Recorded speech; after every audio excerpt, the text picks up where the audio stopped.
अध्याय 87। बुरे इरादों से आने वाले लोगों का सामना करना। रोंग मेयान बिल्कुल शांत था, बिना किसी घबराहट के। तुम कौन हो? तुम्हें मेरी पहचान कैसे पता? जख्मी चेहरे पर ठंडी मुस्कान थी। मुझे इन सवालों पर कोई टिप्पणी नहीं करनी। कृपया मिस रोंग का सहयोग करें और तुरंत कार से उतरकर हमारे साथ आएं, वरना मेरे भाई पर हिंसा का इल्जाम मत लगाए। बोलते बोलते उसने घमंड से अपनी कुल्हाड़ी से कार के हुड पर दस्तक दी। रोंग मेयान ने अपनी आंखें थोड़ी सिकोड़ लीं। उसने अपने दाहिने हाथ से, बिना किसी की नज़र पड़े, अपने हैंडबैग में रखे फ़ोन को दबाया। उसने मुस्कुराते हुए कहा, जब आप इतनी दयालु हैं तो आपकी हिम्मत कैसे हुई कि आप मेरी बात न सुने? रोंग मेयान ने कार का दरवाज़ा खोला और बाहर निकल आया। स्कारफेस ने रोंग मेयान को ध्यान से देखा। उसकी शानदार काया और रूप रंग ने उसे प्यासा कर दिया।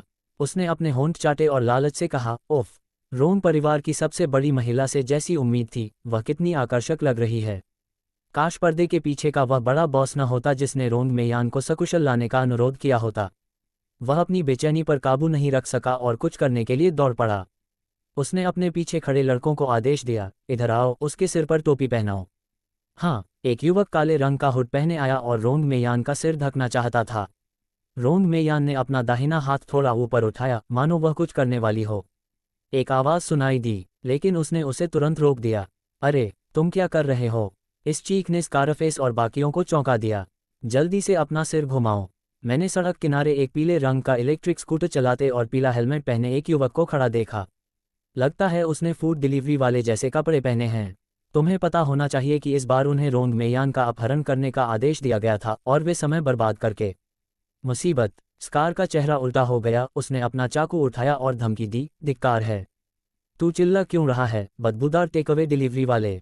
दूसरों के काम में दखल देना बंद कर और यहाँ से निकल जा। उसकी नज़र में एक फूड डिलीवरी वाला। अगर तुम उनके जैसे लापरवाह भाई से डरोगे तो तुम ज़रूर डरकर भाग जाओगे। लेकिन कुछ अप्रत्याशित हुआ। डिलीवरी बॉय न सिर्फ भागा नहीं, बल्कि उसने स्कारफेस और बाकियों की तरफ देखे बिना ही अपना हेलमेट उतार दिया। इसके बजाय वह थोड़ी हैरान हुई और रोंग मेयान से बोली, क्या तुम हो? वह जेनबाओ पवेलियन से घर आया था। उसे उम्मीद नहीं थी कि रोंग मेयान से यहाँ फिर कभी मुलाकात होगी। ऐसा लग रहा था कि उसे रोककर अगवा कर लिया गया है। रोंग मेयान की बात करें तो वह भी हैरान थी और बोली, श्रीमान, ये आप यहाँ क्यों हैं? दोनों के बीच बातचीत से स्कारफेस और बाकी सबके चेहरे पर थोड़ा सा भाव बदल गया। एक छोटे भाई ने याद दिलाया, भाई, लगता है ये डिलीवरी वाला उसे जानता है। हम उसे अभी नहीं छोड़ सकते। स्कारफेस का चेहरा गहरा गया। उसने ये तियानसे से गंभीरता से कहा, बेटे, मेरे भाई को उसकी क्रूरता के लिए दोष मत दो। मैं तो बस तुम्हें दोष देता हूं कि तुमने आज बाहर जाते समय पंचांग नहीं पढ़ा। तुम्हारी किस्मत खराब है। रागिनी ने जल्दी से याद दिलाया, श्रीमान, ये जल्दी भागो, उनका निशाना मैं हूं, तुम नहीं। हालांकि ये तियानसे के चरित्र के साथ वह ये दृश्य देखकर कैसे भाग सकता था। वह वहीं खड़ा रहा और स्कारफेस और बाकियों पर व्यंग्य किया, तुमने गलत समझा है। असल में तुम ही तो पंचांग देखे बिना बाहर गए थे। मैं तुम्हें याद दिलाता हूं कि उन्हें जाने दो और जल्दी से चले जाओ। बस ऐसे दिखाओ जैसे मैंने यह मामला नहीं देखा है। धिक्कार है। क्या खाना पहुंचाने वाला इतना कूल नहीं होता? स्कारफेस ने अपने पीछे खड़े दो छोटे भाइयों को इशारा किया, तुम दोनों इस बदमाश को भगा दो और इसे नीचे जाने दो और नर्क के देवता के साथ दिखावा करो। हाँ। दो लड़के हाथों में कुल्हाड़ी लिए, भयंकर भाव लिए ये तियानसे की ओर दौड़े। ये तियानसे घबराया नहीं। उसने हेलमेट पकड़ा और उनमें से एक की ओर फेंक दिया। उस आदमी को ऐसा नहीं लगा। क्या आपने कभी सोचा है कि एक छोटा सा हेलमेट कितना शक्तिशाली हो सकता है? इसलिए उसने चकमा नहीं दिया और उसे जोर से पकड़ने के लिए अपने शरीर का इस्तेमाल किया। हालांकि जैसे ही हेलमेट उससे टकराया, तभी उसे एहसास हुआ कि यह हेलमेट नहीं, बस एक तोप का गोला था। धमाका! एक जोरदार धमाका! उसका शरीर सीधा उछलकर 10 मीटर से ज्यादा दूर गिरा और जमीन पर जोर से गिरा। धमाका! उसके मुंह से खून की एक बूंद निकली और वह वहीं बेहोश हो गया। बाकी बचे लोगों को अभी भी समझ नहीं आया था कि क्या हो रहा है। लेकिन ये तियानसे का रूप अचानक गायब हो गया। फुसफुसाहट! जब वह फिर से प्रकट हुआ तो वह सचमुच उसके सामने आ गया और उसके मुंह पर तमाचा जड़ दिया। फट! उस हल्के से लगने वाले तमाचे ने उसे हवा में उछाल दिया। वह 5 मीटर ऊपर उछला और सड़क के किनारे एक पेड़ से टकराया। धम्म! उसका शरीर पेड़ से कमजोर होकर जमीन पर गिर पड़ा और वह भी बेहोश हो गया। ये दृश्य धीमा लगता है, लेकिन असल में ये 3 सेकंड भी नहीं चलता। स्कारफेस और बाकी भीड़ की आंखें लगभग बाहर निकल आईं। क्या आजकल खाना पहुंचाने वाले सभी भाई इतने आक्रामक होते हैं? ये बहुत शक्तिशाली है। स्कारफेस के होंठ कांप उठे। तुम कौन हो? ये टेंस वहीं खड़ा रहा, बस हल्की सी मुस्कुराई और उसके सवाल का कोई जवाब नहीं दिया। इस तरह के अपमानजनक व्यवहार से स्कारफेस बहुत नाराज हो गया। धिक्कार है, मुझे नहीं लगता कि तुम मुझे मुक्केबाजी और लात घूंसों से डरा सकते हो। मुझे यकीन नहीं होता, तुम लड़ाई में कितने भी अच्छे क्यों ना हो, क्या तुम फिर भी हम सब के एक समूह के विरोधी हो सकते हो? भाइयों, एक साथ आओ, हमें उसे मारना ही होगा। उसके सभी अधीनस्थों का खून खौल उठा और वे चीख चीख कर ये तियानसे पर टूट पड़े। हाँ, अपनी क्षमताओं को ज्यादा मत आंको। ये तियानसे ने सिर हिलाया और व्यंग किया। 1 दर्जन से ज्यादा छोटे भाइयों का सामना करते हुए जो उसे घेरे हुए थे, उसे खतरे का जरा भी डर नहीं था। नंगी आंखों से दिखाई न देने वाली गति से उनकी ओर दौड़ा। झप झप झप, एक थप्पड़ प्रति व्यक्ति। ये बहुत साफ सुथरा था, सबको जमीन पर गिरा रहा था। वे सभी दर्द से जमीन पर लौट रहे थे और लगातार कराह रहे थे। सिर्फ स्कारफेस बचा था, मानो उसने कोई भूत देख लिया हो। उसका चेहरा डर से पीला पड़ गया था। वह कुल्हाड़ी हाथ में भी नहीं पकड़ पाया और वह धड़ाम से जमीन पर गिर पड़ी। जब उसने अपने छोटे भाई को कार्रवाई करने का आदेश दिया, तब से लेकर उसके अलावा पूरी सेना के सफाई तक आधा मिनट भी नहीं लगा। इस विशाल अंतर ने उसे लगभग गिरा ही दिया। और रोंग मेयान ने यह सब उसकी आंखों में देखा। उसकी खूबसूरत आंखें उत्साह और प्रशंसा से चमक रही थीं। हालांकि यह पहली बार नहीं है जब उसने ये तियानसे को कार्रवाई करते देखा है, लेकिन हर बार इससे उसका दिल धड़क उठता था और उसका खून उमड़ पड़ता था। उपन्यास में वर्णित शक्तिशाली पुरुष नायक बस इतना ही है। ये तियानसे ने रोंग मेयान की निगाहों पर ध्यान नहीं दिया। वह धीरे धीरे स्कारफेस की ओर बढ़ा और शांति से बोला, क्या तुम मुझे मार नहीं डालोगे? तुम्हें ऐसा करने का मौका दोगे? धमाका! स्कारफेस बहुत ही सादगी से जमीन पर घुटनों के बल बैठ गया। उसने झुककर दया की भीख मांगी, मैं गलत था। भाई, कृपया मेरी जान बख्श दो। कृपया मुझे मत मारो। ये सब खलनायक की बदजुबानी की वजह से है। कृपया खलनायक की गलती याद मत रखना। ये तियानसे ने आंखें घुमाईं। मुझे लगा था कि तुम बहुत खतरनाक लग रहे हो, लेकिन मुझे उम्मीद नहीं थी कि तुम इतने काया होगे। ये तियानसे ने पूछा, अगर तुम जीना चाहते हो तो सच बोल सकते हो। तुम सड़क रोककर दिन दहाड़े मेरा अपहरण करने का जोखिम उठाने की हिम्मत कैसे कर रहे हो? तुम्हारा मकसद क्या है? यह स्कारफेस के चेहरे पर उलझन थी। इस मामले की पृष्ठभूमि बेहद पेचीदा है। वह ये कहने की हिम्मत कैसे कर सकता है? ये तियानसे ने अपनी ठंडी आंखें थोड़ी सी कुढ़ीं। ओह, तुम अब और नहीं बोलना चाहते? छोटे बच्चों की हिम्मत नहीं होती। छोटे बच्चों की हिम्मत नहीं होती। स्कारफेस एक पल के लिए हिचकिचाया और हिचकिचाया, फिर उसकी आंखों में दृढ़ संकल्प का भाव दिखाई दिया और बोला, मैंने रोन का अपहरण क्यों किया? 10.5, 29%। लेकिन वह अभी आधा ही बोल पाया था। ये टेंस को सबसे पहले अचानक एक जोरदार खतरे का संकेत महसूस हुआ। जब वह कुछ करने ही वाला था, तब तक बहुत देर हो चुकी थी। मैंने स्कारफेस को उसके सामने घुटनों के बल बैठे देखा और अचानक उसका पूरा सिर फट गया। गर्म खून और दिमाग का पदार्थ चारों तरफ फूट पड़ा। अध्याय 88। ये तियान्स की आंखें सिकुड़ गईं और उसने हाथ हिलाया। खून और दिमाग को रोकने के लिए हवा की एक दीवार खड़ी कर दी। यह अचानक हुआ दृश्य, छोटे भाई जो अभी भी बेहोश थे, सदमे से चीख पड़े। क्या हो रहा है? बॉस, उसका सिर क्यों फट गया? बॉस मर गया। क्या हुआ? ये तियान्स ने अचानक अपना सिर घुमाया और बाईं ओर जंगल में देखा। उसकी आंखें तेज थीं। हालांकि सिर्फ एक पल के लिए, लेकिन उसने साफ अंदाजा लगा लिया कि जख्मी चेहरे को सिर में स्नाइपर की गोली से मारा गया था और उसे मारने वाला स्नाइपर जंगल में था, लगभग 300 मीटर दूर। ये तियान्स ने अपनी आंखें सिकोड़ लीं। साइलेंस्ड स्नाइपर राइफल का मकसद लोगों को मारना और सच्चाई छुपाना है। लेकिन क्या तुम्हें सच में लगता है कि तुम इस तरह कामयाब हो सकते हो? हालांकि स्नाइपर ने अपनी आभा छिपाने की पूरी कोशिश की, फिर भी ये तियानसे ने तुरंत ही प्रतिद्वंद्वी को पकड़ लिया। ठीक उसी समय जब ये तियानसे जंगल में भागकर स्नाइपर को बाहर निकालने ही वाला था, अचानक पीछे से चीख सुनाई दी। क्या? ये तियानसे ने पलटकर देखा तो रोंग मेयान दोनों हाथों से अपना सिर ढक रही थी और उसके चेहरे पर बहुत ही दर्दनाक भाव थे। तुम्हें क्या हुआ? ये टेंस के पास स्नाइपर के आभामंडल को निशाना बनाना छोड़ने के अलावा कोई चारा नहीं था और वह जल्दी से मुड़कर रोंग मेयान के पास गई और पूछा। अचानक उसे दूसरे पक्ष ने गले लगा लिया। उसका पूरा चेहरा डर से भर गया और उसने कहा, लोग मर गए हैं। मैं बहुत डरी हुई हूँ। मैं बहुत डरी हुई हूँ। तुम? ये टेंस अचानक गले लगने से हतप्रभ रह गई और थोड़ी स्तब्ध रह गई। मैं अवचेतन रूप से उसे दूर धकेलना चाहती थी, लेकिन अप्रत्याशित रूप से उसने उसे और भी कसकर गले लगा लिया। और इसी समय स्कारफेस के छोटे भाइयों में से एक चिल्लाया, भागो। फिर मैंने उन्हें बेहोश भाई को घसीटते हुए, स्कारफेस के शरीर को उठाते हुए और जल्दी से वैन में बैठते हुए देखा। भागना चाहते हो? ये टेंस का सहज स्वभाव उसका पीछा करने और उसे रोकने का था, लेकिन दूसरे पक्ष ने उसे और भी कसकर गले लगा लिया। श्रीमान ये, कृपया मुझे जाने मत दीजिए, मैं बहुत डर गया हूँ। इस क्षण ये तियांस ने प्रतिद्वंद्वी की छाती पर उछलते हथियारों के जोड़े को अपनी छाती पर दबाव महसूस किया। उस क्षण की गर्मी और कोमलता ने उसके शरीर को अकड़ दिया। अंत में मैं केवल लड़कों के समूह को एक वैन में भागते हुए देख सका। ये तियांस ने असहाय होकर आह भरी। उन अनगिनत अनुभवों को मत देखो जिनकी कल्पना आम लोग वर्षों से गिरे हुए शहर में नहीं कर सकते, और उसने देखा है बहुत।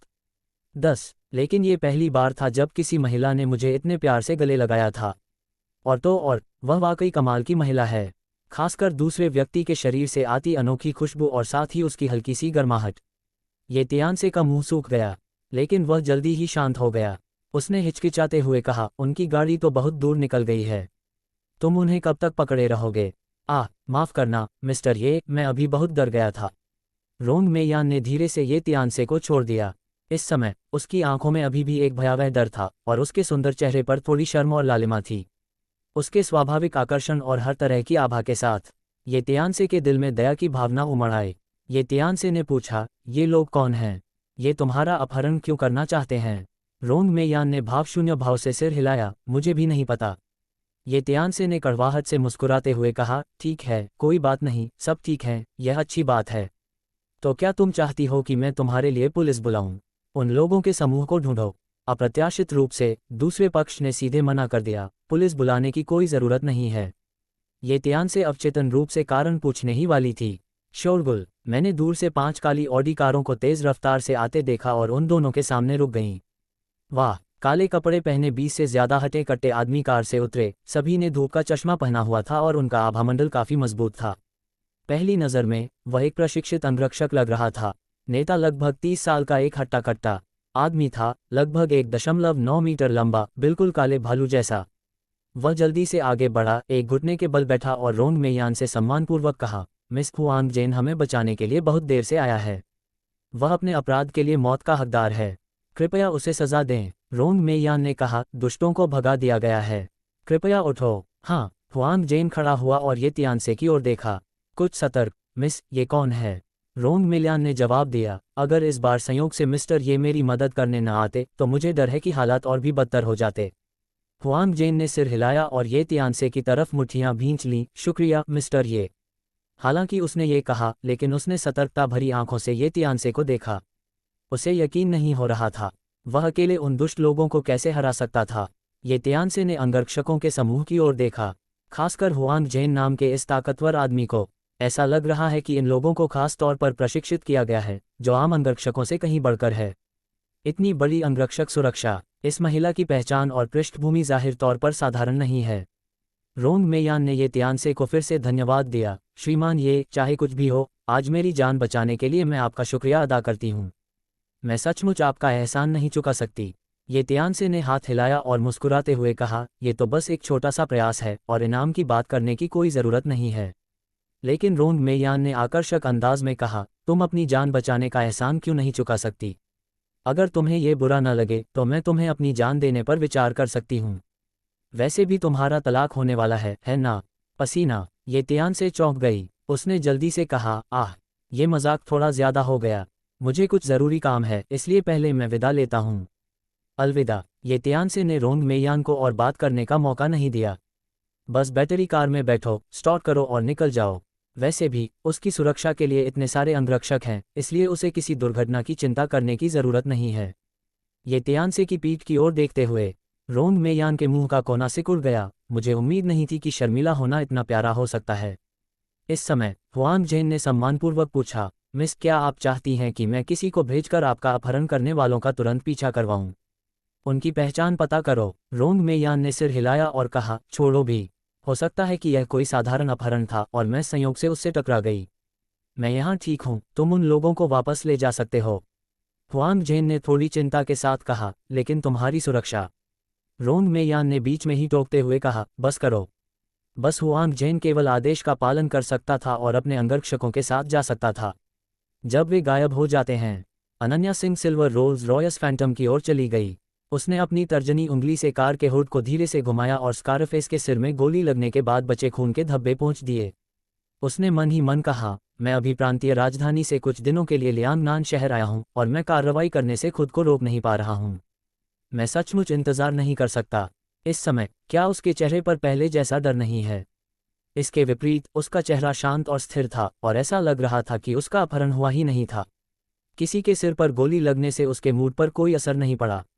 वह बाईं ओर जंगल की ओर देखने के लिए मुड़ी और बोली, सब चले गए हैं, बाहर आओ। वाह, मैंने एक लंबी चोटी वाली लंबी युवती को बाहर निकलते देखा। जंगल। उसके कंधे पर एक स्नाइपर राइफल है।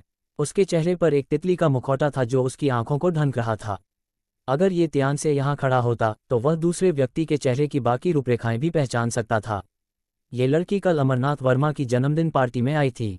रोंग मेयान की निजी सहायक आहकिंग होने का दावा करते हुए। अध्याय 89। रोंग मेयान ने तारीफ की, हाल ही में तुम्हारी निशानेबाजी में सुधार हुआ है। आहकिंग ने शांति से कहा, सिर्फ 400 मीटर की दूरी है। सिर पर एक गोली, यह मुश्किल नहीं है। मैंने बस तुम्हारा हाव भाव देखा, मिस। बिल्कुल सही, जंगल में गोली चलाने वाला स्कार का कोई पुरुष साथी नहीं था जो उसे चुप कराने के लिए किसी को मारने की कोशिश कर रहा था।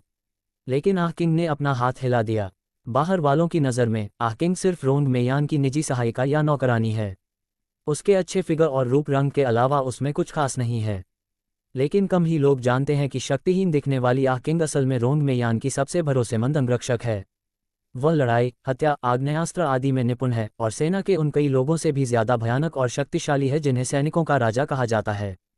और आज स्कारफेस और बाकियों द्वारा रोंग मेयान का अपहरण करने से पहले वह पहले से ही जंगल में छिपी हुई थी। जब रोंग मेयान को स्कारफेस और बाकियों ने कार से रोका तो वह पहले से ही रोंग मेयान के इशारे का इंतजार कर रही थी और किसी भी समय गोली चलाने के लिए तैयार थी। हालांकि दूरबीन से मैंने देखा कि रोंग मेयान का आधा उठा हुआ हाथ अचानक नीचे आ गया और उसने तुरंत गोली नहीं चलाई। फिर मैंने देखा कि ये त्यान से एक बैटरी कार पर सवार होकर सभी दागदार चेहरे वाले लड़कों को गिरा रही है। बाद में जब ये त्यान से स्कारफेस से किसी बात पर पूछताछ करना चाहती थी, रोंग मेयान ने अचानक गोली चलाने का इशारा किया। हालांकि आहकिंग को कारण समझ नहीं आया, लेकिन युवती के आदेश पर कोई संदेह नहीं था।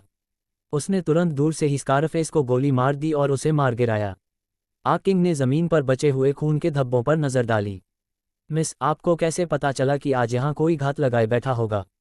रोंग मेयान ने शांति से कहा, दरअसल जब मैं प्रांतीय राजधानी में था तो मुझे कई बार लगा कि कोई चुपके से मेरा पीछा कर रहा है, लेकिन चूंकि मैं प्रांतीय राजधानी में था इसलिए दूसरे पक्ष को कोई कदम उठाने का मौका ही नहीं मिला। जियांगन शहर पहुंचने के बाद से ये स्थिति बार बार होने लगी है, इसलिए मुझे शक है कि कल की बैठक से पहले ही वे मेरी यात्रा के उद्देश्य को रोकने के लिए कोई कार्रवाई कर सकते हैं। और यह जगह शुरुआत करने के लिए सबसे अच्छी है। मैंने आपको यहाँ पहले से तैयारी करने के लिए कहा था। अप्रत्याशित रूप से मेरी उम्मीद पूरी हुई।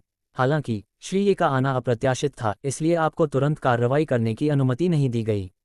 आहकिंग ने असमंजस में कहा, ऐसे में आपने ये त्यानसे को स्कारफेस से पूछताछ पूरी क्यों नहीं करने दी और मुझे उसे मारने के लिए क्यों कहा? मुझे लगता है कि उस आदमी को पता होगा कि पर्दे के पीछे कौन है। रोंग मेयान ने अपनी आंखें थोड़ी सिकोड़ लीं और कहा, हे, अगर तुम सच में मुझे अगवा करना चाहते हो रोंग मेयान, तो पर्दे के पीछे का मास्टरमाइंड ये सड़ी हुई मछलियां और झींगे भेजेगा। मेरे हिसाब से दूसरे पक्ष की यह हरकत एक परीक्षा या चेतावनी जैसी है, इसलिए स्कारफेस को ज्यादा अंदरूनी जानकारी नहीं पता चलेगी। इसके अलावा मिस्टर ये अभी भी यहीं थे और मैं नहीं चाहती कि उन्हें ज्यादा पता चले और वे इसमें शामिल हों।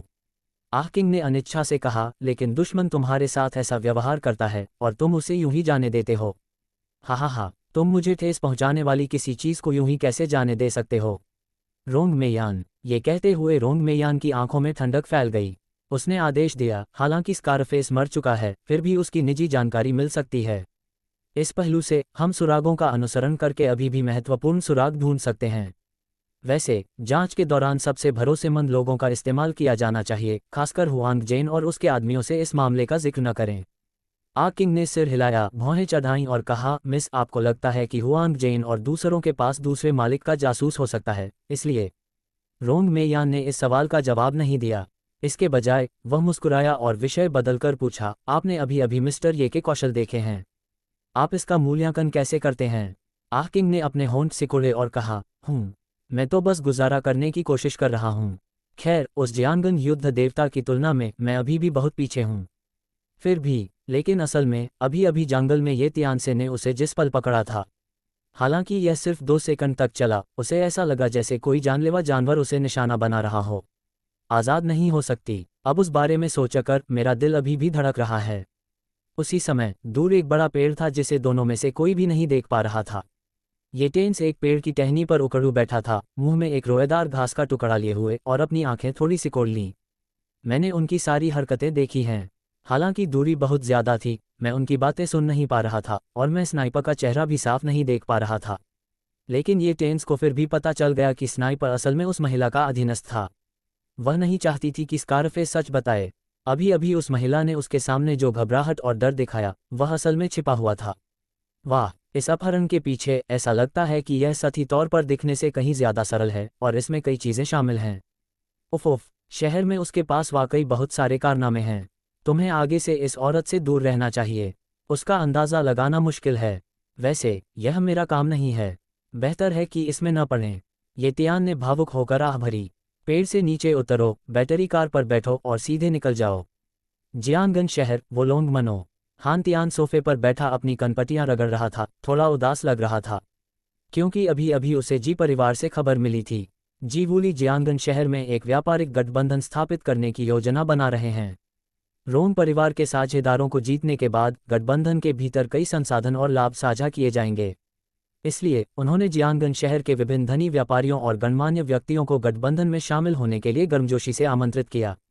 यह मूल रूप से सभी पक्षों के लिए एक अच्छी बात थी। वुली ने एक अजीबोगरीब शर्त जोड़ दी, यानी जो कोई भी किसी व्यापारिक गठबंधन में शामिल होता है उसे फ्रेंचाइजी फील के तौर पर 1000 मिलियन नकद देने होंगे। अच्छी बात तो फ्रेंचाइजी शुल्क है, बुरी बात तो जी परिवार को दी जाने वाली सुरक्षा राशि है। हालांकि यह पैसा कमाने का एक स्पष्ट तरीका था, लेकिन ये धनी व्यापारी और गणमान्य व्यक्ति केवल गुस्सा करने की हिम्मत कर सकते थे, लेकिन बोलने की हिम्मत नहीं कर सकते थे। बिल्कुल नहीं। प्रांतीय राजधानी में ली परिवार को रोन परिवार का आधिकारिक साझेदार किसने बनाया? निरंकुश सत्ता के सामने अगर आप इसमें शामिल नहीं होते तो इस युग द्वारा आपको केवल त्याग दिया जाएगा। हान तियानझेंग ने आह भरी और कहा, अरे कुछ समय पहले तक मेरा हान परिवार ली परिवार के साथ जियानगंज शहर के 3 प्रमुख परिवारों में से एक था। अब मैं दूसरों के पीछे रहकर दूसरों द्वारा कत्ल किए जाने पर छोटा भाई बनकर रह सकता हूँ। ये वाकई निराशाजनक है। हालांकि सबसे अमीर आदमी हान तियानझेंग के लिए 100 करोड़ कोई बड़ी रकम नहीं है, लेकिन इस मनोवैज्ञानिक अंतर ने उसे इसे स्वीकार करने में असमर्थ बना दिया। इसके अलावा जी वूली के बारे में अपनी समझ के आधार पर वह जानता था कि यह व्यक्ति दुष्ट और चालाक है। भले ही आप सफलतापूर्वक व्यावसायिक गठबंधन में शामिल हो जाएं और लंबे समय तक सहयोग करते रहें, ये बाघ की खाल ढूंढने जैसा है। आपको कभी भी काट लिया जा सकता है और अंत में कोई हड्डी नहीं बचेगी। लेकिन अगर हम व्यावसायिक गठबंधन में शामिल होने के लिए सहमत नहीं हुए तो हमारा हान परिवार निश्चित रूप से अलग थलग पड़ जाएगा या निशाना भी बनाया जाएगा। अंतिम परिणाम बहुत बेहतर नहीं होगा। हमें क्या करना चाहिए? इसी समय हान रुयुन गुलाबी पजामा पहने और दूध का गिलास पकड़े ऊपर से नीचे आए। पिताजी, आप अभी भी इतनी देर तक जाग रहे हैं? क्या आप कल व्यावसायिक बैठक में नहीं जाएंगे? मुझे अभी नींद नहीं आ रही है। हान तियानझेन को अचानक कुछ याद आया और उसने कुछ नाराजगी के साथ कहा, मैंने तुम्हें ये तियानसे से रिश्ता तोड़ने के लिए 2000 मिलियन दिए थे, लेकिन उस आदमी ने कल की जन्मदिन की पार्टी में मेरे साथ बोली लगाए। कितना शर्मनाक। हान रुयुन अवाक रह गया और बोला, पिताजी, आप इन 2000 मिलियन की बात क्यों कर रहे हैं? मैंने ये पैसे शुरुआत में ये तियानसे को दिए थे और उसने इसके लिए पूछा ही नहीं था। कल जन्मदिन की दावत में जो 2000 मिलियन थे वे उसके अपने थे। क्या? हान तियानझेंग की आंखें चौड़ी हो गईं और उसका चेहरा सदमे से भर गया। आपको पता होना चाहिए कि वह कल जन्मदिन की पार्टी में था और उसने खुद ये तियानसे के 2000 मिलियन के स्रोत का खुलासा किया था, ये कहते हुए कि यह पैसा उनके हान परिवार का है। ये तियानसे का अपना निकला। आगे बढ़ो, ये बहुत शर्मनाक है। हान तियानझेंग को यकीन नहीं हुआ और उसने कहा, ये तियानसे का परिवार गिर रहा है और वह वही दामाद है जिसे जियाओ परिवार ने निकाल दिया था। उसके पास 2000 मिलियन कैसे हो सकते हैं? हान रुयुन ने मुंह बनाया और कहा, वह आदमी इतना चापलूसी कर रहा है, उसे जरूर किसी अमीर औरत से मिला होगा। जब उसने ये जिक्र किया तो उसे कल अस्पताल के प्रवेश द्वार पर ये तियानसे की उस आकर्षक महिला के साथ छेड़खानी की याद आई। मैं बिना किसी कारण के चिड़चिड़ा महसूस कर रहा हूँ। पता चला कि यह उस अमीर औरत की वजह से है। हान तियानझेंग ने अपना संयम संभाला और कहा, कोई बात नहीं, उससे दोबारा बातचीत मत करना। इस कमीने ने न सिर्फ कल की जन्मदिन की पार्टी में ली परिवार को नाराज किया, बल्कि उसने मिस्टर लिन के परिवार को भी धोखा दिया, जिससे मिस्टर लिन गंभीर रूप से बीमार हो गए और अंततः मारे गए। उपनिदेशक वांग ने उसे गिरफ्तार कर लिया है और वह शायद मर जाएगा। हान रुयुन ने आंखें घुमाईं और कहा, पिताजी, क्या तुम 2G इंटरनेट कैफे से हो? तुम्हें किसने बताया कि ये तियानज़े की मौत तय है?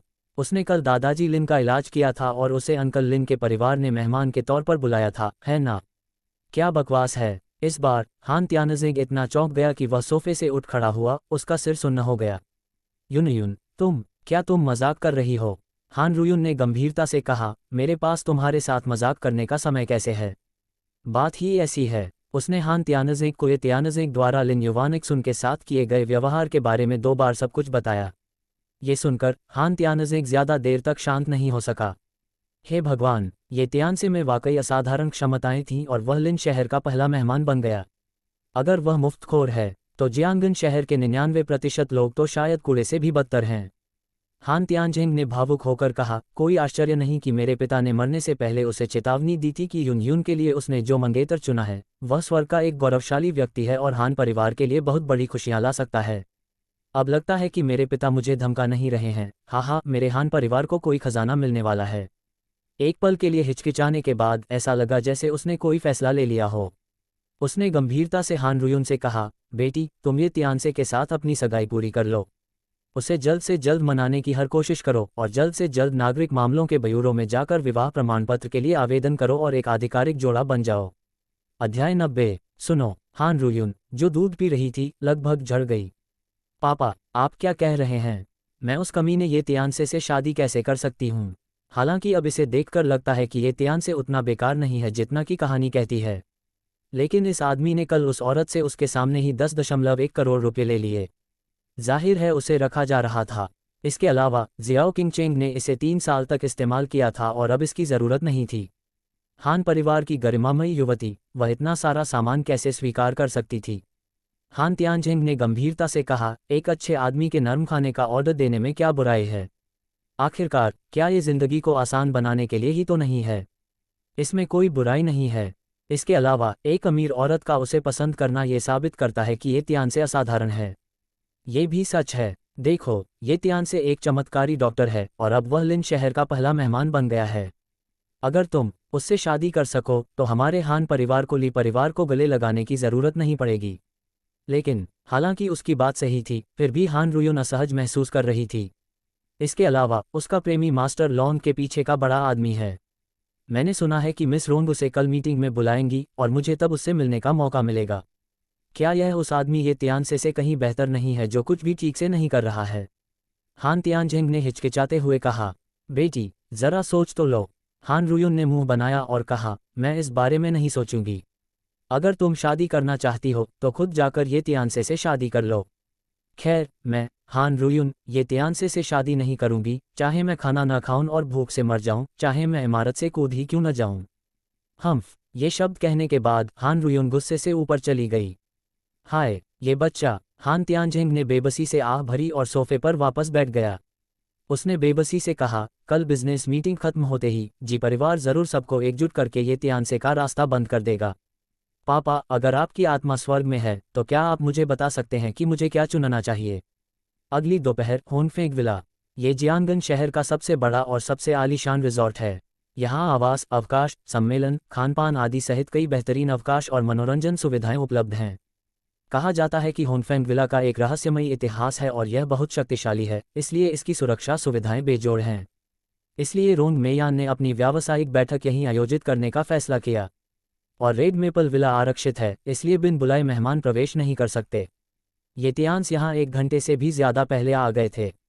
दरवाजे पर सुरक्षाकर्मियों द्वारा निमंत्रण पत्र की जांच करने के बाद ये त्यान्स होनफेंग विला में दाखिल हुए। पेड़ों से घिरे रास्ते पर चलते हुए और नीले आसमान को निहारते हुए मैं खुद को सुकून और खुशी से भर नहीं पा रहा हूँ। उसकी जेब में रोंग मेयान का विवाह प्रमाण पत्र भी था। मुझे उम्मीद है कि आज जब मैं रोंग मेयान से मिलूंगा तो सगाई रद्द करने की प्रक्रिया आसान हो जाएगी। थोड़ी देर बाद ये त्यानसे एक घोड़ा फार्म की ओर चल पड़ा। पूरा रेसकोर्स 10 एकड़ से ज्यादा के क्षेत्र में फैला हुआ था, जहां साफ सुथरे लॉन थे, जहां मेहमानों को घुड़सवारी की गतिविधियां देखने को मिलती थीं। चून की बैठक अभी शुरू नहीं हुई थी, इसलिए रेसकोर्स में कुछ सुंदर पुरुष और सुंदर महिलाएं घुड़सवारी कर रहे थे। लगातार हंसी मजाक हो रहा था। ये त्यानसे ने एक नज़र देखने और जाने की योजना बनाई। अचानक एक अजीब सी आवाज़ सुनाई दी, अरे, मुझे कैसे पता चला कि मैं जहां भी जाऊं तुम, एक देहाती, मेरे पीछे पीछे आओगे? इस रेड मेपल विला में आने के लिए तुम्हारे पास क्या योग्यताएं हैं? जी बोडुआन चेहरे पर एक बुरी नज़र लिए उसकी ओर बढ़ा। जी बोडुआन के बगल में दो महिलाएं थीं, जियाओ किंगचेंग और सहायक सुन। आज जियाओ किंगचेंग ने एक सफ़ेद रंग की शाम की पोशाक पहनी थी। पोशाक का कसा हुआ डिज़ाइन उसके सुंदर शरीर को उभार रहा था और सही सिलाई ने उसके शरीर को और भी सुंदर बना दिया था। जैसे ही वह प्रकट हुआ, उसने रेसकोर्स के चारों ओर अनगिनत लोगों की निगाहें अपनी ओर खींच लीं।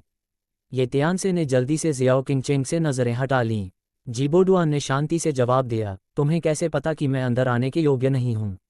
ये वाक्य जीबो को बहुत मज़ेदार लगा। उसने व्यंग्य करते हुए कहा, ये नाम का व्यक्ति आज तभी आ सकता है जब उसके पास मीटिंग का निमंत्रण पत्र हो। तुम्हें पहचान चाहिए पर रुतबा नहीं, रुतबा चाहिए पर रुतबा नहीं, और तुम्हें निमंत्रण पत्र भी नहीं मिल रहा। तुम अंदर आने के योग्य कैसे हो सकते हो? कल ये तियानसे को मिले थप्पड़ और अपमान के बारे में सोचकर जी बोडुआन बहुत क्रोधित हो गया। आज फिर से उसकी मुलाकात ये तियानसे से हुई, इसलिए स्वाभाविक रूप से वह कुछ करना चाहता था। सहायक सन ने भी यही कहा, हाँ, क्या तुम्हें पता है कि आज यहाँ मौजूद मशहूर हस्तियाँ या तो 10 लाख से ज़्यादा की संपत्ति वाले बिजनेस टाइकून हैं या राजनीतिक क्षेत्र के महत्वपूर्ण अधिकारी, तो क्या तुम अंदर आने के योग्य हो? जियाओ किंगचेंग ने बेबसी से आह भरी। दरअसल कल ये तियानसे की जैद नक्काशी के उस्ताद के रूप में पहचान उजागर हुई, जिससे वह इतनी हैरान हुई कि घर लौटने के बाद उसने उसे बिना खाना खाए सोने दिया। वह सोच रही थी कि क्या ये तियानसे सचमुच बदल गई है और उतनी बुरी नहीं है जितना वह सोच रही थी। लेकिन आज मैं फिर से देखा, वह अब भी पहले जैसा ही है, बिना किसी बदलाव के। शक का सामना। ये तियानसे शांत दिखे और बोले, क्या ये सिर्फ एक निमंत्रण पत्र नहीं है? मेरे पास है। जी बोडुआन ने सिर हिलाया और व्यंग्यात्मक लहजे में कहा, तुम बच्चे अपनी नाक मुंह में डालने में बहुत माहिर हो। अच्छा, तुमने कहा था कि तुम्हारे पास निमंत्रण पत्र है, जल्दी से सबको दिखाओ। अगर तुम नहीं दिखा पाए तो मैं स्टाफ से कहूंगा कि तुम्हें जाने दें। दफा हो जाओ। सही, तुम्हें नहीं पता कि निमंत्रण पत्र कैसा दिखता है ना? मैं तुम्हें पहले एक नमूना देता हूँ। ये कहते हुए जी ने अपनी जेब से एक लाल निमंत्रण पत्र निकाला। उसने उसे ये तियानसे की आंखों के सामने रखा और बड़े ही दिखावटी अंदाज में उसे हिलाया। निमंत्रण पत्र के आगे आयोजक के बारे में जानकारी दी गई है, जैसे कि रोंग परिवार बैठक चैम्बर ऑफ कॉमर्स का निमंत्रण पत्र। नीचे रोंग मेयान का हस्ताक्षर और एक नंबर है। इस कार्ड पर अरबी अंक 6 लिखा है। रेसकोर्स के आसपास मौजूद सुंदर पुरुषों और महिलाओं के समूह ने जब इस निमंत्रण पत्र को देखा तो वे खुशी से झूम उठे। वाह, यह असल में 6 नंबर वाला निमंत्रण पत्र है। जैसा कि जी परिवार से उम्मीद थी, हमारे निमंत्रण पत्र का नंबर सिर्फ 411 है। हमारा परिवार नंबर 53 है। रुको, इस नंबर का क्या मतलब है? तुम्हें नहीं पता, ये नंबर दरअसल इस बार आमंत्रित मेहमानों के महत्वपूर्ण क्रम को दर्शाता है। मेहमान जितना महत्वपूर्ण होगा, उसकी संख्या उतनी ही ज्यादा होगी। किंवदंती के अनुसार शीर्ष 5 में स्थान पाने वाले केवल जियांगन शहर के शीर्ष अधिकारी ही हो सकते हैं, जैसे नगर प्रमुख लिन, मास्टर लॉन्ग और मास्टर हु। इसलिए ली परिवार का 5वां निमंत्रण कार्ड प्राप्त करना यह साबित करने के लिए पर्याप्त है कि रोन परिवार उनका सम्मान करता है। इसे गंभीरता से लें। इस तरह यह निश्चित रूप से तय हो गया है कि जी परिवार आज रोन परिवार का व्यावसायिक साझेदार बन जाएगा। सबकी प्रशंसा और चर्चा सुने। जी बोडुआन का चेहरा और भी गर्व से भर गया। वह हंसा और बोला, हाँ, जल्दी से अपना निमंत्रण पत्र दिखाओ। अगर तुम्हारा नंबर 250 हो तो मज़ा आ जाएगा। हा हा हा। वहाँ मौजूद बाकी लोग भी हंस पड़े। जियाओ किंगचेंग असहाय लग रही थी। उसे समझ नहीं आ रहा था कि ये तियानसे हमेशा ऐसी हरकतें क्यों करता है जो मुसीबत को न्योता देती हैं। ये तियानसे आश्चर्यजनक रूप से शांत था। उसने अपनी जेब से एक निमंत्रण पत्र निकाला और सबको दिखाया। क्या यही वो निमंत्रण पत्र है जिसकी तुम बात कर रही हो? जी बोडुआन, जो पहले गर्व महसूस कर रहा था, तुरंत उदास हो गया। ये तियानसे के निमंत्रण पत्र का प्रारूप और सामग्री उसके निमंत्रण पत्र जैसी ही है, और यहाँ तक कि रोंग मेयान का ऑटोग्राफ भी वही है। ये स्पष्ट रूप से नकली नहीं है। नीचे देखो और निमंत्रण पत्र के नीचे के नंबर देखो। जी बोडुआन की आंखें लगभग बाहर आने को तैयार हैं। यह असल में अरबी अंक 21 है। मैं जा रहा हूँ। क्या हुआ? सिर्फ वही नहीं, बल्कि सभी युवक युवतियाँ चौंक गए। क्या यह असल में दूसरे नंबर का निमंत्रण कार्ड है? ये क्या बकवास है? ये लड़का कौन है? ये तो मिस रोंग के नंबर 2 निमंत्रण कार्ड का असली हकदार है। इससे पहले कि सब लोग सदमे से उबर पाते, ये तियानस ने अपनी जेब से एक और निमंत्रण कार्ड निकाला और कहा, मैं बताना भूल गया, मेरे पास असल में 2 निमंत्रण कार्ड हैं। जब सबने इस निमंत्रण कार्ड को साफ देखा, सब दंग रह गए। सिर में झुंझुनी हो रही थी, क्योंकि इस कार्ड का नंबर असल में नंबर 11 है। अध्याय 91। जी बोडुआन की आंखों के कोने फड़क रहे थे, मानो पूरे व्यक्ति ने भूत देख लिया हो। तुम्हारे पास 2 निमंत्रण कार्ड नंबर 1 और नंबर 27 कैसे हैं? ये नामुमकिन है। नामुमकिन। तुम्हें पता ही होगा कि रोन परिवार के नामित भागीदार के रूप में जी परिवार को केवल निमंत्रण कार्ड नंबर 61 ही मिला था। इस समय उसके पिताजी वुली पहले से ही बहुत भावुक थे। अप्रत्याशित रूप से ये त्यान से, जिसका उसने मजाक उड़ाया था, ने न केवल एक ही सांस में 2 निमंत्रण कार्ड निकाल लिए, फिर भी सबसे महत्वपूर्ण नंबर 1 और 21।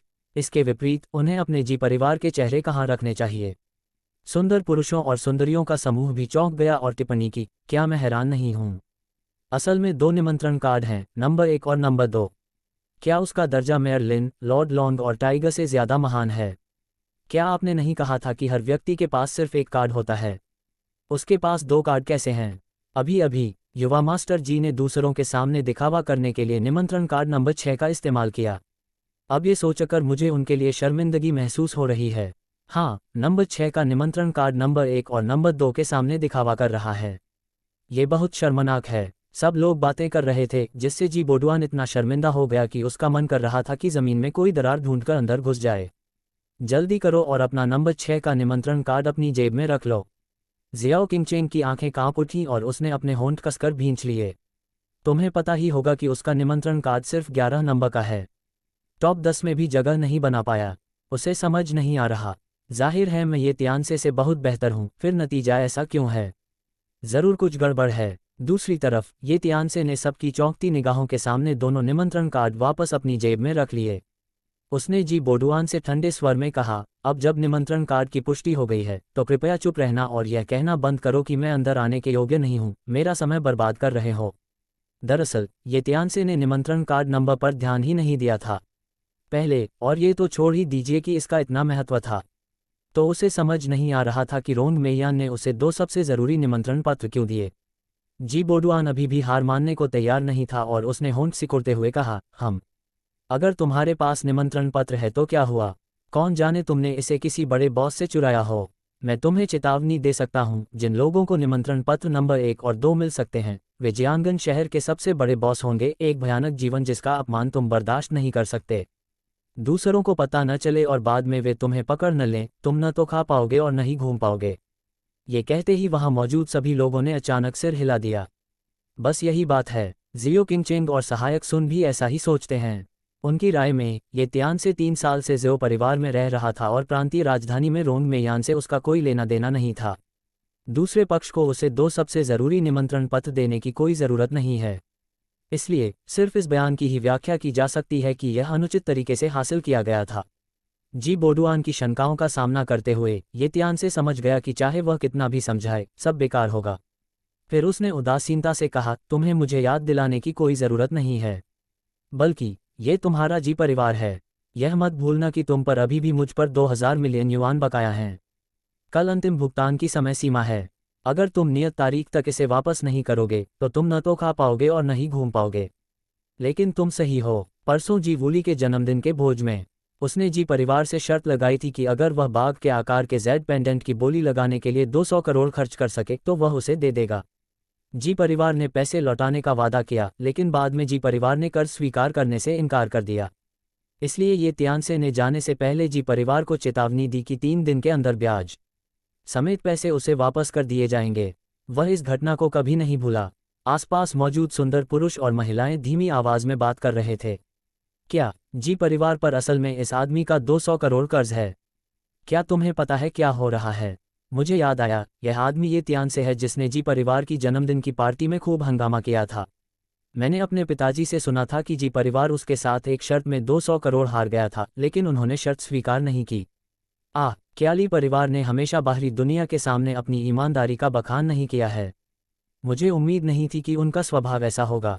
लोगों के बीच हो रही चर्चा से जी बोडुआन की आंखों में घबराहट की एक चमक आ गई। आपको पता होना चाहिए कि आज भी परिवार के लिए एक साथी पाने का एक शानदार दिन है, इसलिए कोई नकारात्मक टिप्पणी नहीं हो सकती।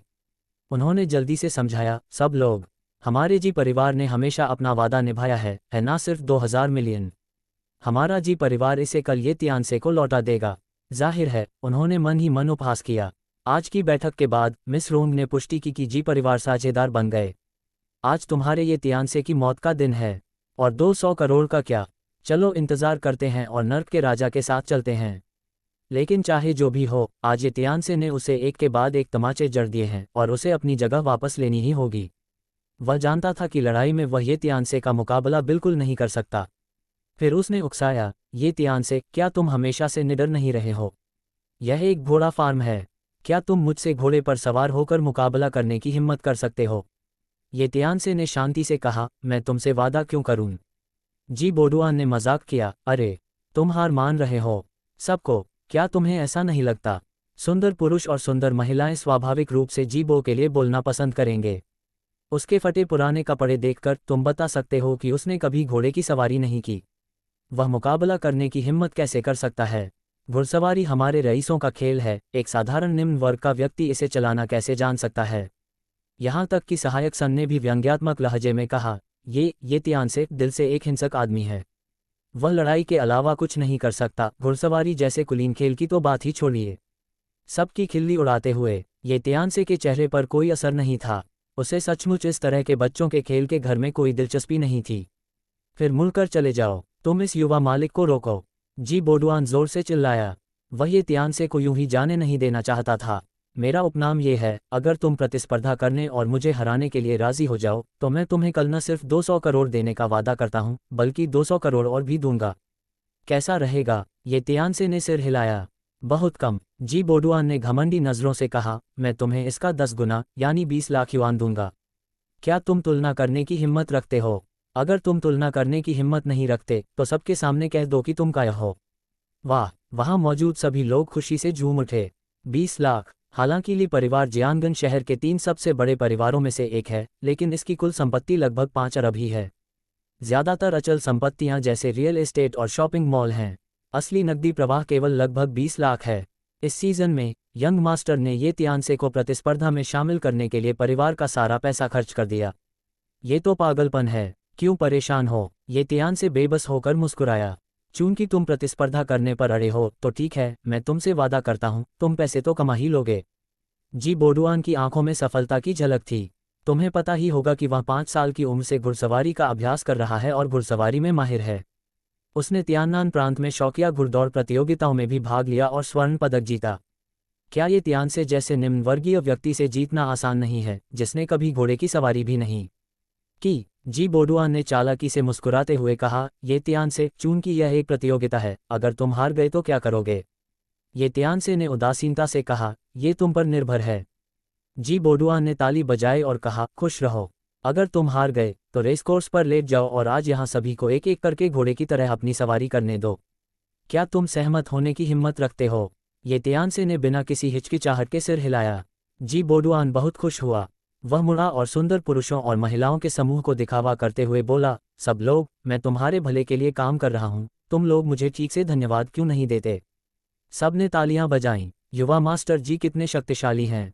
मैंने इतने सालों से घुड़सवारी का अभ्यास किया है, लेकिन मैंने कभी किसी इंसान की सवारी करने की कोशिश नहीं की। हाँ, ये नाम का यह आदमी वाकई बेवकूफ़ है। जियानगन शहर के घुड़दौड़ समुदाय में कौन नहीं जानता कि युवा मास्टर जी एक उस्ताद हैं। इस आदमी ने मानने की हिम्मत की। मुझे ज़रूर 20 लाख के जुए के पैसे ने लुभाया होगा। मैं इसे आजमाना चाहता था, लेकिन आखिरकार मुझे इसकी कीमत चुकानी पड़ी, बेवकूफ़। वहाँ मौजूद लोगों में से सिर्फ जियाओ किंगचेंग ही थी जिसने व्यंग्यात्मक बातें नहीं कीं। उसके चेहरे के भाव बदल गए। दाइमेई ने भौहें चढ़ाईं और डांटते हुए कहा, ये तियानसे, तुम्हें अपनी क्षमताओं का इस तरह बढ़ा चढ़ाकर आकलन करना पड़ता है। क्या दूसरों को खुश करने की कोशिश करना दिलचस्प है?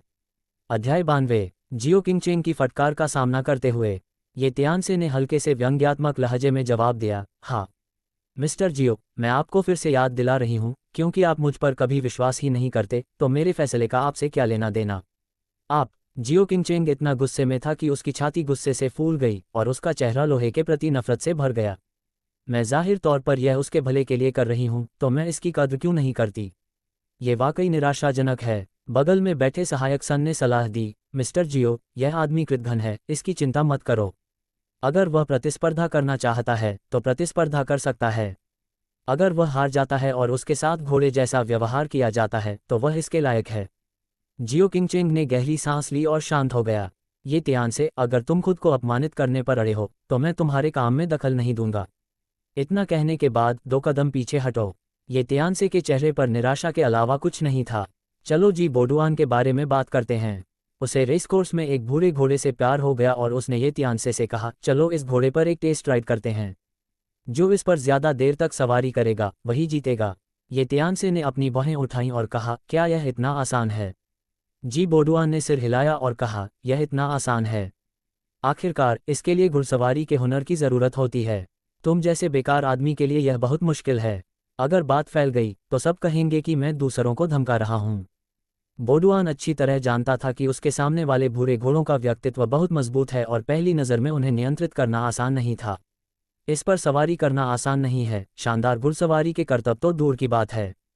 उसने ये चुनाव इसलिए किया क्योंकि ये तियानसे इस पर सवारी भी नहीं कर सकता था। इसलिए इस प्रतियोगिता का विजेता जी बोडुआन ही होना तय है। रेसकोर्स के कर्मचारियों ने याद दिलाया, युवा मास्टर जी, ये घोड़ा नया खरीदा गया है और इसका स्वभाव बहुत खराब है।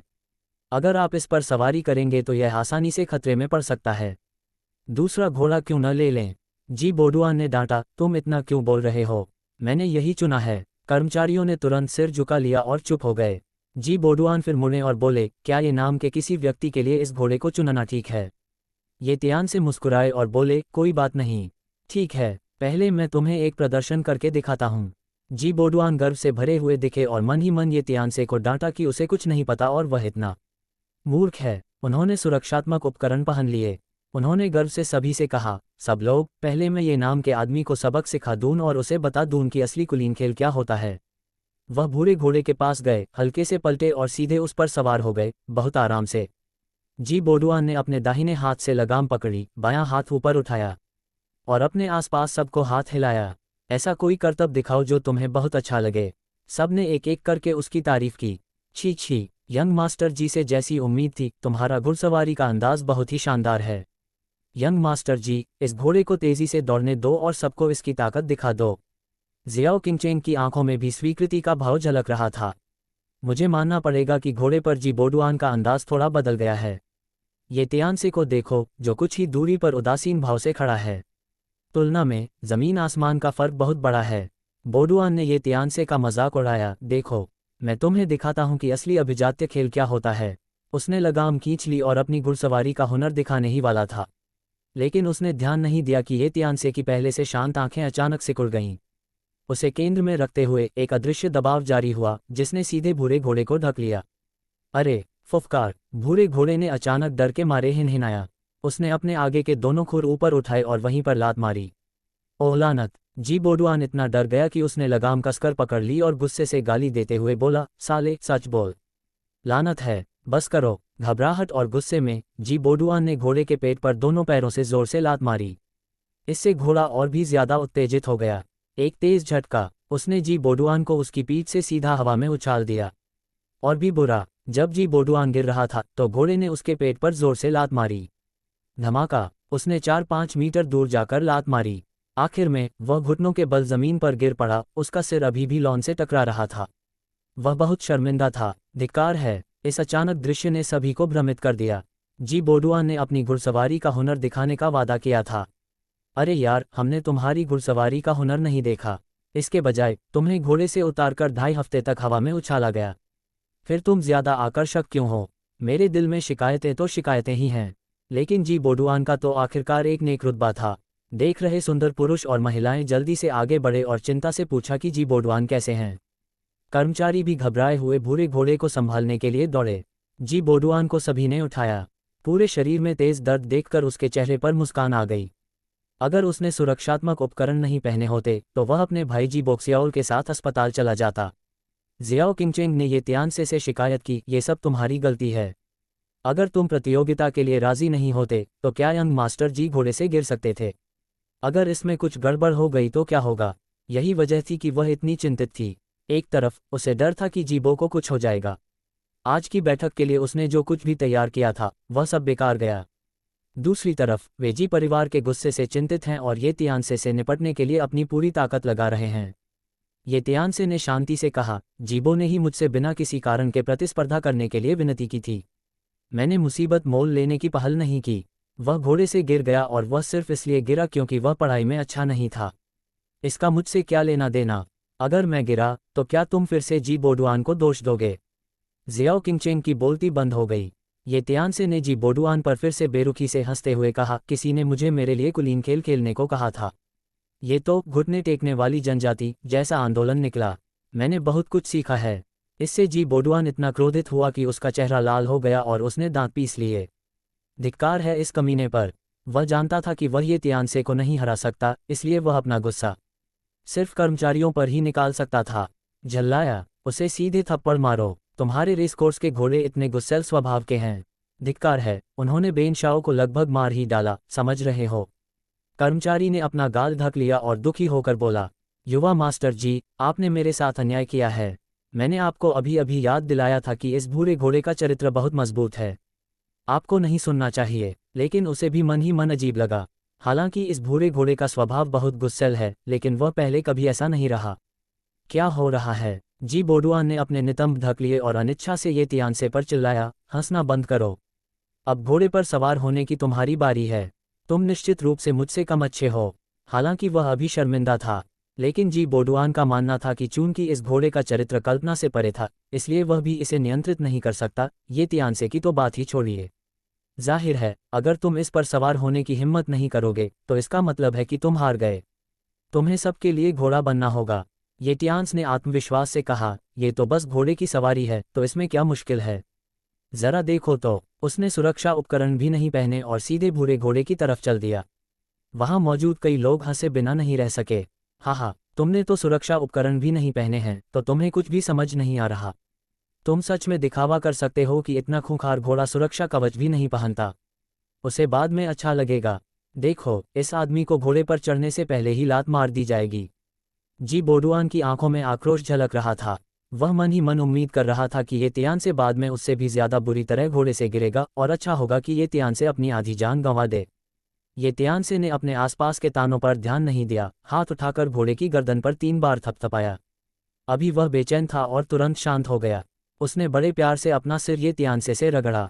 यह आसपास के सभी लोग अचंभित थे। ये घोड़ा अचानक उसके सामने आज्ञाकारी क्यों हो गया? हालांकि अगले दृश्य ने उन्हें और भी ज्यादा अचंभित कर दिया। भूरा घोड़ा सचमुच नीचे झुक गया और घुटनों के बल बैठ गया, मानो ये तियानसे का अपनी पीठ पर सवार होने का स्वागत कर रहा हो। उन्हें भी एक एहसास होता है, अगर यह भूरा घोड़ा बोल सकता तो मुझे डर है कि इस समय जरूर कहेगा, राजकुमार कृपया सवार हो जाए। अध्याय 93। ये तियान्स आराम से उसकी पीठ पर सवार हो गया। मजबूती से बैठने के बाद भूरा घोड़ा धीरे धीरे खड़ा हो गया।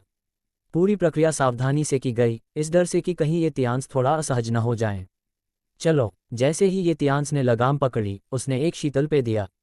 भूरे घोड़े ने हिनहिनाया, अपने खुर उठाए और तेज हवा की तरह रेसकोर्स के लॉन में सरपट दौड़ा। ये तियान्स घोड़े पर हल्के से झुक गया, उसकी आंखें स्थिर और सामने की ओर केंद्रित थीं। उसके आदेश पर भूरा घोड़ा रेसकोर्स में विभिन्न बाधाओं को पार कर गया। एक व्यक्ति और एक घोड़ा एक साथ बिल्कुल फिट बैठते हैं, उनकी चाल हल्की और प्रवाहमय है। वे सुंदर पुरुष और सुंदरियां खुद को रोक नहीं पाए और बोले, हे भगवान, क्या शानदार चाल है। उसने ये कैसे किया? मैं तुम्हारा गला घोंट दूंगा। मैंने ओलंपिक में इस तरह का घुड़सवारी कौशल कभी नहीं देखा। ये बहुत डरावना है। आज मेरी आंखें खुल गईं। ऐसा नहीं है कि ये तियानसे घोड़े पर सवार होकर मुकाबला करने की हिम्मत नहीं करता, बल्कि वो इतना ताकतवर है कि यंग मास्टर जिल से मुकाबला करने की जहमत नहीं उठाता। कुछ लोग उत्साहित होते हुए यंग मास्टर जी को याद दिलाना नहीं भूले, यंग मास्टर जी, देखो तुम्हारा घोड़ा चला गया। अरे नहीं, तुम्हारा घोड़ा भाग गया है। ओह नहीं, ये वो घोड़ा है जिस पर ये तियानसे सवार होकर भाग गया है। पहले से ही। जी बोडुआन ने कोई जवाब नहीं दिया, क्योंकि वह पहले ही वहीं स्तब्ध होकर जम गया था। उसका शरीर जोर जोर से कांप रहा था। वह ये स्वीकार नहीं कर पा रहा था कि उसकी सबसे भरोसेमंद विशेषता ये तियानसे के सामने टुकड़े टुकड़े हो गई। यह क्या है? सिर्फ वही नहीं, जियाओ किंगचिंग भी चौंक गई और अनजाने में उसने अपने दाहिने हाथ से अपना मुंह ढक लिया। इस समय घोड़े पर सर पर दौड़ते ये तियानसे को देखकर उसका दिल, जो बहुत देर से जमा हुआ था, अचानक कांप उठा। क्या वह सच में वही ये तियानसे है जिसे मैं जानती हूँ? उसके पास और कौन से राज हैं जो मुझे नहीं पता? 5 मिनट बाद ये तियानसे भीड़ में वापस आ गया। भूरा घोड़ा चारों पैरों पर घुटनों के बल बैठ गया और ये तियानसे को उतरने दिया। ये तियान्स ने घोड़े के सिर पर थपथपाया और संतोष से कहा, शाबाश। जब समय मिलेगा मैं फिर से तुम्हारी सवारी करूंगा। घोड़ा उत्साह से हिनहिनाया। इस दृश्य ने कर्मचारियों को लगभग घुटनों के बल बैठने पर मजबूर कर दिया। तुम्हें पता ही होगा कि वह 20 साल से भी ज्यादा समय से घोड़े पाल रहा है और उसे ऐसी अजीबोगरीब चीज का सामना कभी नहीं करना पड़ा। बड़े बड़े घोड़ा प्रशिक्षण गुरु भी ऐसा नहीं कर सकते। इस युवक ने ये कैसे कर दिखाया? उसे कैसे पता चला कि जब ये तियानसे फॉलन सिटी में था तो उसका मालिक अक्सर उसे प्रशिक्षित करने के लिए ये तियानसे से हाथियों, शेरों, बाघों, तेंदुओं और दूसरे जानवरों से निपटने को कहता था। समय के साथ ये तियानसे ने उन सभी जानवरों को अपने वश में कर लिया। घोड़े के बारे में क्या ख्याल है? ये तियानसे जी बोडुआन के पास गया। उसने हल्के से उसके कंधे पर थपथपाया और शांति से कहा, हमारी शर्त मत भूलना। कल तुम्हारा ली परिवार मुझे कुल 22 करोड़ नकद देगा। अगर तुम पैसे नहीं दे पाए तो इसके परिणामों के लिए तुम जिम्मेदार होगे। ये वाक्य लिख लो। ये तियानसे दूसरों की तरफ देखे बिना ही चला गया। सब ऐसे लग रहे थे जैसे खरबूजा खा रहे हों। और जी बोडुआन, जो हवा में गंदा था, ये तियानसे रेसकोर्स से बाहर निकला और वेन्यू हॉल के प्रवेश द्वार की ओर चल पड़ा। ये तियानसे, जरा रुको। जियाओ किंगचेंग ने सहायक सुन के साथ उसका पीछा किया। ये तियानसे ने भौहें चढ़ाईं और पूछा, श्रीमान जियाओ, क्या बात है? इस वाक्य में कोई भावना नहीं थी और थोड़ा प्रतिरोध भी था। जियाओ किंगचेंग की आंखें थोड़ी कांप उठीं। उसने गहरी सांस ली और कहा, ये तियानसे, मैंने तुम्हें कहा का और गलत समझा कि वहाँ क्या हुआ था। रेसकोर्स में अभी मैं तुमसे माफ़ी मांगना चाहता हूँ। ये तियानसे की पुतलियाँ थोड़ी सिकुड़ गईं। जियाओ किंगचेंग, जिसका आत्मसम्मान इतना मजबूत है, क्या वह सचमुच मुझे माफ़ करना कह सकती है? मुझे लगा था कि ये 3 शब्द उसकी डिक्शनरी में नहीं थे। ये तियानसे ने सिर हिलाया और पूछा, क्या और कुछ है? जियाओ किंगचेंग ने गंभीरता से कहा, अगर हो सके तो मुझे उम्मीद है कि तुम हॉल में कदम नहीं रखोगी। तुम्हें पता होना चाहिए कि मिस रोन की मीटिंग लॉन्गे के टेंडरिंग रूम या ली परिवार के जन्मदिन के भोज से बेहतर नहीं है। आज मौजूद हर कोई वाकई जियांगन शहर का सबसे बड़ा इंसान है। तुमने पहले भी बहुत से दुश्मन बना लिए हैं। अगर वे तुम पर मिलकर हमला करते हैं तो नतीजे बहुत बुरे होंगे, भले ही मैं तुम्हारी रक्षा न कर सकूं। ये तियानसे ने आत्मविश्वास से कहा, उन मुर्गियों और कुत्तों के साथ मिलकर हमला करने के बारे में क्या ख्याल है? ये तियानसे, मैंने उन्हें कभी गंभीरता से नहीं लिया और मुझे उनकी रक्षा के लिए मिस्टर जियाओ की ज़रूरत नहीं है। जियाओ किंगचेंग ने तुरंत भौहें चढ़ा दीं। हिम्मत जुटाकर उसने अपना चेहरा नीचे किया और मुझे याद दिलाया, क्या उसे इतनी आसानी से खारिज कर दिया गया था? क्या तुम्हें नहीं पता, ये तियानसे, समझौता करना आता है। सहायक सुन अब और नहीं रोक सका। तुमने मिस्टर जियाओ को चोट पहुंचाने के लिए बहुत कुछ किया है, लेकिन उसने हमेशा तुम्हारे बारे में सोचा है, चाहे तुम्हारी पुरानी दुश्मनी कुछ भी हो। अगर तुम कृतज्ञ नहीं हो तो भूल जाओ, लेकिन अच्छाई का बदला बुराई से चुकाओ। क्या अब भी तुम्हारा ज़मीर बाकी है? इन शब्दों से ये तियानसे के दिल में उदासी छा गई। उसने ठंडे स्वर में कहा, मुझे उम्मीद है कि तुम समझ गए होगे कि यह मैं हूं जो पुरानी शिकायतों को नज़रअंदाज करती है, न कि आपके मिस्टर जियाओ को। उन्हें ही आभारी होना चाहिए। अगर 3 साल की शादी न होती तो आज आप इस मीटिंग में आने के लायक ही नहीं होते। उनके शब्दों में कोई अतिशयोक्ति नहीं थी। आखिरकार अपनी ताकत से अगर उन्होंने सचमुच जियाओ किंगचेंग से बदला ले लिया होता, जियाओ परिवार पल भर में चूर्ण चूर्ण हो गया, तो फिर और क्या बात करें। लेकिन जियाओ किंगचेंग और सहायक सुन को ये शब्द बिल्कुल घमंडी लग रहे थे। सहायक सुन इतने गुस्से में थे कि उन्होंने दांत पीसते हुए कहा, मिस्टर जियाओ, क्या आपने सुना इस आदमी ने क्या कहा? वह बिल्कुल सफ़ेद आंखों वाला भेड़िया है जो नरम खाना खाता है। आपको उसे पकड़ने और उसे याद दिलाने के लिए अपनी हद पार नहीं करनी चाहिए। तुम्हारे अच्छे इरादे बेकार जाएंगे। जियाओ किंगचेंग की आंखों में उदासी की एक झलक उभरी। रेसकोर्स में ये तियानसे के प्रदर्शन ने उसके बारे में उसकी धारणा बदल दी। तभी वह ये तियानसे को याद दिलाने यहाँ आया था, उम्मीद करते हुए कि वह उस खतरनाक भंवर में न फंस जाए। मैंने कभी नहीं सोचा था कि यह आदमी न सिर्फ अब भी इतना घमंडी और निर्दयी है, बल्कि सही गलत में भी उलझा हुआ है। जियाओ किंगचेंग खुद पर हंसा और बोला, हाँ, ठीक है, ये तियानसे, मैं जियाओ किंगचेंग आज भावुक होने का नाटक कर रहा हूँ। अगर तुम कर सको तो आज ही हॉल में कदम रख सकते हो। आज चाहे कुछ भी हो जाए या तुम्हारा अंत कुछ भी हो, मैं तुमसे एक शब्द भी नहीं कहूँगा। ये तियानसे ने शांति से कहा, मुझे बोलने के लिए तुम्हारी मदद की ज़रूरत नहीं है और मेरा अंत शर्मनाक नहीं होगा। सहायक सुन ने तिरस्कार से कहा, हाँ, मैं सचमुच तुम्हारा दिखावा बर्दाश्त नहीं कर सकता।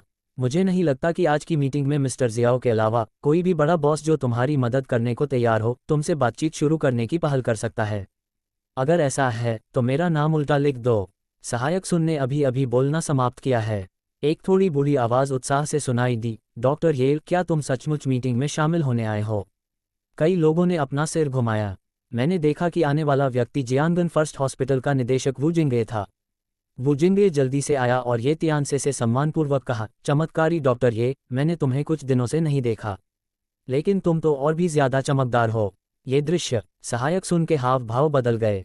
एक पल उसने कहा कि कोई भी बड़ा बॉस ये तियानसे से बात नहीं करेगा और अगले ही पल वू जिंगे ने वैसा ही किया। क्या ये बहुत शर्मनाक नहीं है? यह अभी खत्म नहीं हुआ है। तभी एक और बूढ़ी आवाज़ सुनाई दी, मास्टर मैं आपसे यहाँ मिलकर बहुत खुश हूँ। खजाने के मंडप के मालिक जियापिंग पीले रंग का टैंक सूट पहने हुए तेजी से चले। ये तियानसे के सामने खड़े होकर उनके चेहरे पर विनम्रता थी और उनकी आंखें चमक रही थीं, बिल्कुल किसी छोटे फैनबॉय की तरह। ये सहायक सन की आंखें फड़क उठीं। यहाँ क्या हो रहा है? क्या ये तियान्स बेकार नहीं है? जियांगन शहर के इन दो प्रमुख लोगों ने उससे बात करने की पहल क्यों की और फिर भी उसका इतना सम्मान क्यों किया? हालांकि यह अभी खत्म नहीं हुआ है, क्योंकि एक और उत्साहित अधेड़ उम्र की आवाज़ सुनाई दी, हाँ हाँ भतीजे ये जियान, तुम सचमुच यहाँ हो। अध्याय 94। क्या फिर से? सहायक सन ने जल्दी से मुड़कर देखा। इस बार हान तियानझेंग चेहरे पर मुस्कान लिए आया। उसके बाद थोड़ी हिचकिचाहट के साथ हान रुयुन भी आए। सहायक सन को बस अपनी खोपड़ी सुन्नसी महसूस हुई। तुम्हें पता होना चाहिए कि तुम्हारे सामने जो 3 लोग हैं उनमें से कोई भी जियाओ किंगचेंग से ज़्यादा प्रतिष्ठित है। वह ये तियानझेंग एक बेकार इंसान को स्वीकार नहीं कर सकी। इन तीनों लोगों का यहाँ आकर नमस्ते कहना क्या उचित है? इस समय उसका चेहरा लाल हो गया और उसे दर्द हुआ। जियाओ किंगचेंग भी हैरान दिखी। अगर वू जिंगरे और जियापिंग ये तियानझेंग का सम्मान करते तो उसे आश्चर्य नहीं होता। आखिरकार उसने ये पहले भी देखा था, लेकिन वह ये नहीं समझ पाई कि हान तियानझेंग ने ये तियानझेंग के प्रति दोस्ताना रवैया दिखाया। तुम्हें पता है, परसों जी परिवार की जन्मदिन पार्टी में हान तियानझेंग साफ तौर पर ये तियानसे के बिल्कुल विपरीत था। ये तियानसे खुद भी हान तियानझेंग के रवैये से काफ़ी हैरान था। हान तियानझेंग ने प्यार से मुस्कुराते हुए कहा, भतीजे ये जियान चाचा परसों जन्मदिन पार्टी में तुम्हारे 2000 मिलियन को गलत समझने के लिए माफ़ी मांगते हैं। कृपया इसे दिल पर मत लेना। कल रात से उसे हान रुयुन से ये तियानसे के कई कारनामों के बारे में पता चला। उसे जितना ज़्यादा लगता था ये तियानसे उतना सीधा सादा नहीं था जितना वह ऊपर से सोच रहा था। इसलिए मैंने आज की मीटिंग के बाद ये तियानसे से अकेले में बात करने की योजना बनाई। अचानक ये तियानसे भी आज मीटिंग में आ गया, तो मैंने उसके करीब जाने की पहल की। जैसा कि कहावत है, मुस्कुराते हुए चेहरे वाले पर वार मत करो, और हान तियानझेंग और ये तियानसे के बीच पहले इतनी नफरत नहीं थी। ये तियानसे ने कोई दुश्मनी नहीं दिखाई। चूंकि यह एक गलतफहमी है तो हान परिवार के मुखिया ने इसे स्पष्ट कर दिया है, तो इसमें कुछ भी नहीं है। हान तियानझेंग ने संतुष्टि से सिर हिलाया, वाह, और आगे बोला, भतीजे ये जियान, तुम्हें कुछ पता नहीं। मेरा यून इन 2 दिनों से घर पर तुम्हारे बारे में बात कर रहा है। तुम दोनों नौजवानों को बाद में और बात करनी चाहिए। हे। हान रुयुन के हाव भाव बदल गए और उसने शिकायत की, पिताजी आप क्या बात कर रहे हैं?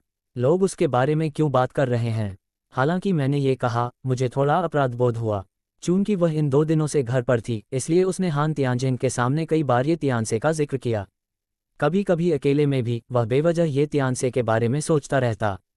सबसे अवाक बात यह है कि उसे नहीं पता कि वह क्यों तियानसे के बारे में सोचने से खुद को रोक नहीं पा रही हूँ।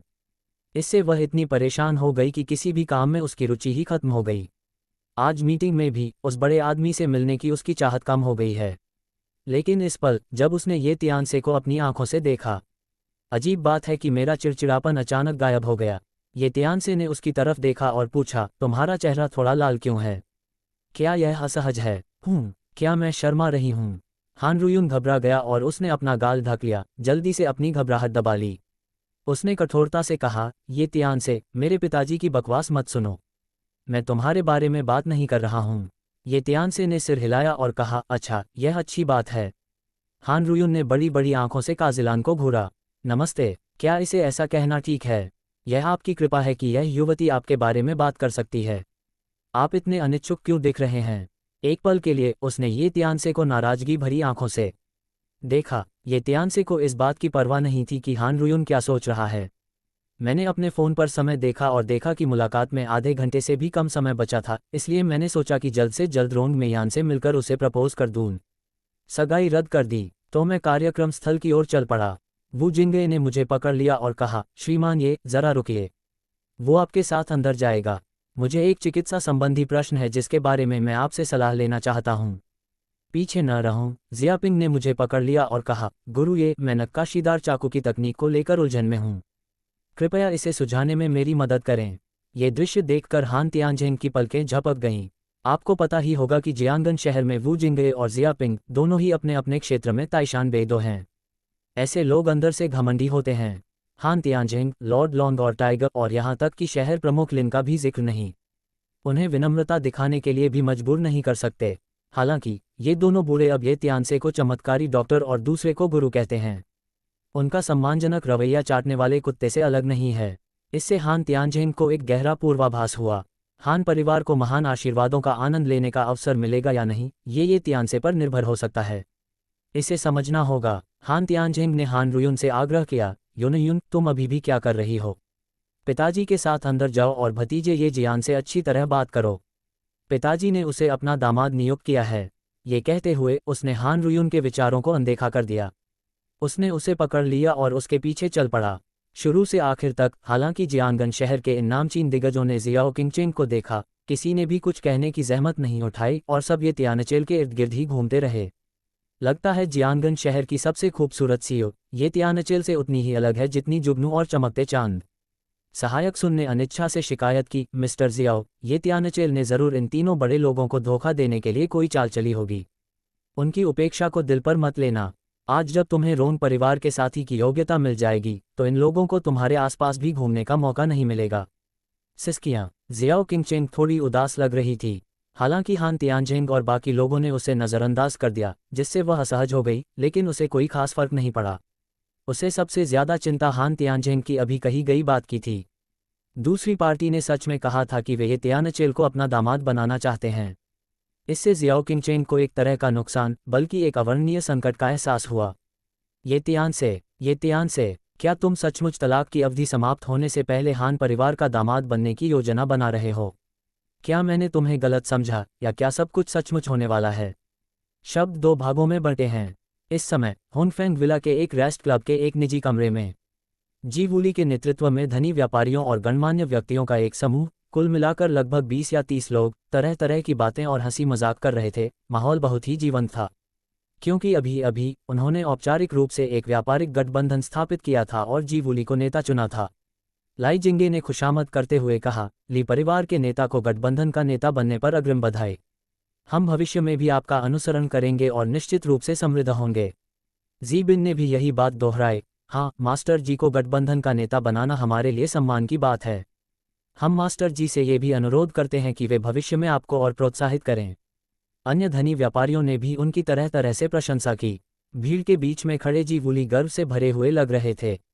वह दिल खोलकर मुस्कुराया और बोला, चूंकि तुम्हें जी परिवार पर इतना भरोसा है, इसलिए जी तुम्हारे साथ बुरा व्यवहार नहीं करेगा। मिस हुईरोंग मियान द्वारा जी परिवार को व्यावसायिक साझेदार नियुक्त करने के बाद हमारा ली परिवार जरूर अपने संसाधन गठबंधन को दे देगा। चलो मिलकर पैसा कमाते हैं।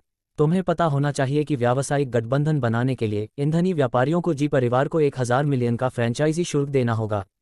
जी वूली ने सिर्फ फ्रेंचाइजी शुल्क से ही एक ही सांस में 2 मिलियन से ज्यादा कमा लिए। क्या तुम दुखी हो सकते हो? जब सब जश्न मना रहे थे तभी एक बेसुरी आवाज भी सुनाई दी। मास्टर जी, मैं कोई घमंडी इंसान नहीं हूं, लेकिन मैं बस इतना पूछना चाहता हूं कि अगर हमारे साझेदारों के साथ कुछ अनहोनी हो जाए तो क्या होगा? उसके ये कहते ही बाकी सब जी वूली की तरफ देखने लगे। दरअसल उनके मन में ये चिंता पहले से ही थी। अगर साझेदारों की नियुक्ति विफल हो गई तो उनकी 100 करोड़ की फ्रेंचाइजी फीस बर्बाद हो जाएगी। इस बारे में सवाल। जी वूली ने आत्मविश्वास से कहा, तुम्हें ज्यादा चिंता करने की जरूरत नहीं है। इस बार मेरे जी परिवार को साझेदार नियुक्त किया गया है। ये दूसरे मालिक का आदेश है, यहाँ तक कि मिस रोंग भी इसका उल्लंघन नहीं करेंगी। अगर हमारा जी परिवार साझेदार नहीं भी बन पाता तो भी एक जी तुम्हें तुम्हारे द्वारा चुकाए गए 100 करोड़ की फ्रेंचाइजी फीस का 2 गुना वापस कर देगा। इस जवाब ने सभी को तालियां बजाने पर मजबूर कर दिया। ठीक है, ली परिवार के मुखिया से जैसी उम्मीद थी, विश्वसनीय। मास्टर जी ने जो कहा है, हम मरते दम तक उनका साथ देंगे।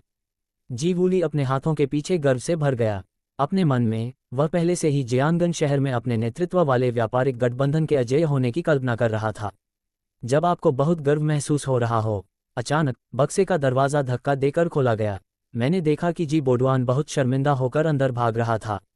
वह घुटनों के बल बैठ गया। उसने उदास चेहरे से कहा, पिताजी, आपको ही मेरे लिए फैसला लेना होगा।